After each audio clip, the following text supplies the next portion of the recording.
Okay, what's going on, guys? I had no plan of dunking today. I've been actually resistance cycling a lot lately, and today and last few days actually I felt that my knees feel pretty strong, so I'm going to try to do some dunks today. Usually my knees are really sore by now, but they're holding in. One thing I'm really paying attention to is my landing. Obviously as I increase the height, landings will probably get a little bit worse, but I'm going to try to maintain control of that. That's probably what's really causing this, like, obviously, but even when I do knee rehab, if I just come out and do bad landing, that's going to make it worse. So I'm going to try to perfect this as much as possible. Let's see if we can get some good dunks today.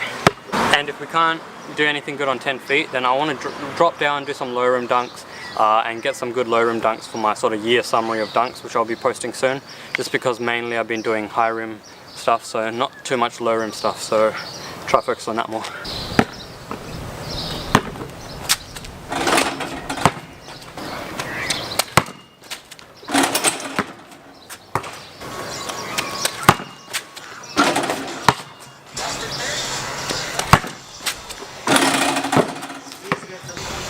Fingers crossed.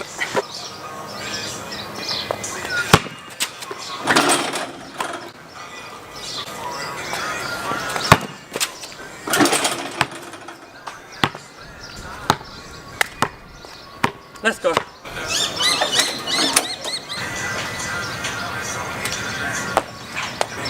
Just got it.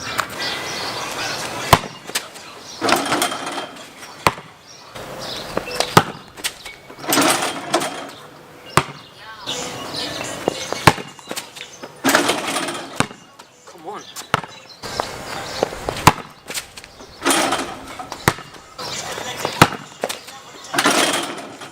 Oh my gosh. This ain't no joke.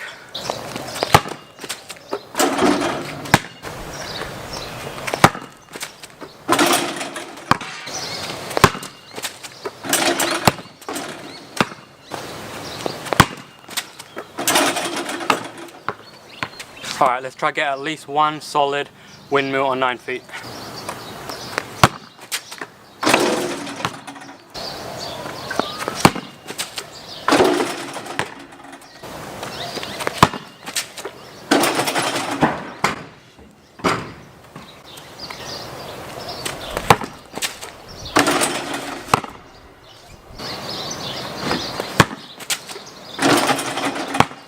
Let's see if we still got energy left for some 9.5 dunks.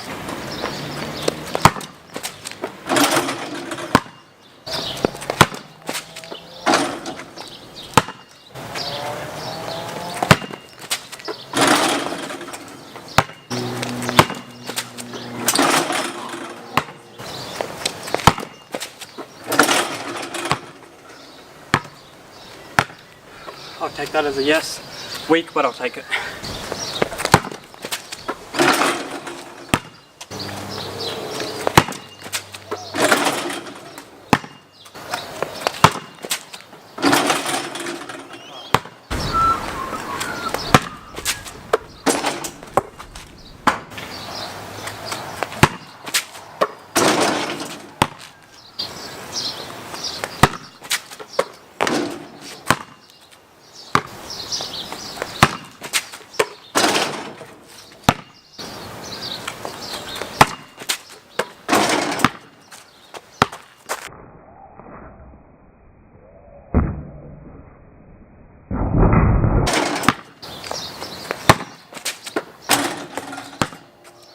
Okay, so this session probably went for like 2.5 hours.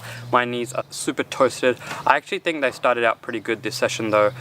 One thing I realized that I did differently in my routine, which I told you guys in a few videos back, is to sort of backtrack what made your dunk session so good, and I think it was definitely the resistance cycling. I haven't been doing that too much lately. I did it 3 times between last session and today, and I think that's really paid off. My knees just felt really strong. I wasn't even planning on dunking today, but I could just feel that strength in my knees, and I knew that, you know, they'd be able to withstand a dunk session even if it was outdoors. So super happy about that. Make sure you backtrack so you can get them hacks, and yeah, didn't expect it to go that well. Didn't even expect to get any good height on 10 feet, which I did. The lob threw me off, but this time I don't think it was my fault. It was just sort of the wind and the ball was kind of flat. So Those are things that kind of messed me up. But other than that, really good session, probably a solid 7.5 out of 10. And yeah, see y'all next clip. Peace. Alright guys, so to finish off this video, I thought I'd do some technique analysis again. I just thought I'd do it a little bit differently, so instead of sort of demonstrating what I did wrong outside, I'm just going to analyze my last dunk session, which was just the previous clip. I'm going to analyze one dunk I saw in particular, which I actually picked up on, a mistake I picked up on when I was sort of going over the footage, and I think that's another reason why you should really record your videos. I've said this before, even if you know you don't want to upload it to anywhere, just keep it to yourself, that way you can learn from it. Pick up things that you won't notice just doing the dunk. If you like, they can be very small things that you don't realize, so the only way you can pick them up is if you actually look back on the footage, and then you can finally identify them. And it can get really frustrating as well, just because you might think you're doing 100% perfect technique, yet things aren't going right, and then you might think, oh, you know what, I'm just going to give up because I'm doing everything right, when in fact you're not doing everything right, you're just not looking back at the footage. Anyways, so this is the dunk I wanted to show you guys. Oh no, I can't find it. Okay, so here's the dunk. I was really carefully going over the footage and picked up on this, and the major mistake I'm making is having a too long of a run up. So as you see, once I start the run up, turn this down a bit. Once I start the run up, about there. Now, if you look at the lob, it's perfect. That's pretty much where I want it. That's where I want the ball to sort of land, pretty much right in front of the ring, just so I can pretty much direct it in. So the actual lob in itself is perfect. Now what I've done wrong is just made contact with the ball at the wrong time. So as you can see, if you look closely, my hand is actually underneath the ball, so it's not like pretty much on the ball like this, so I'm not in a position to pretty much get it and just hit it down. I've pretty much caught it there just because I ran in, timed a little bit too late, and now I'm sort of rushing just because I've got there a little bit late, and now I have to try to direct it in, and as a result it misses just because I have to do that weird sort of directing thingy. So point being here is timing. Now the lob was good, surprisingly. Technique was good, jump technique was fairly good. The main thing that probably could have been a difference between what I did and actually throwing down a clean dunk was just timing. So now I think, okay, if it was a timing, what could I do to improve that? So one thing I looked at was my run up, how long it was. And one thing I actually experimented with was actually trying to run with a shorter run up. And what I found that I pretty much get the same height with doing a shorter run up and the run up that I usually do. And I realized, okay, maybe I can just shorten my run up now because I'm pretty much getting the same height, but with a longer run up. One, I'm wasting my time getting to the ball too late, and two, I'm wasting energy. So that's a major thing. From now on, I'm just going to be having a shorter run up. It'll be more concise, it'll be less messy, and that's what I recommend to you guys. Try and make your technique as concise and sort of as specific as possible, rather than having like a long messy technique, and try to eliminate every single thing possible which doesn't help your vertical or whatever hinders it.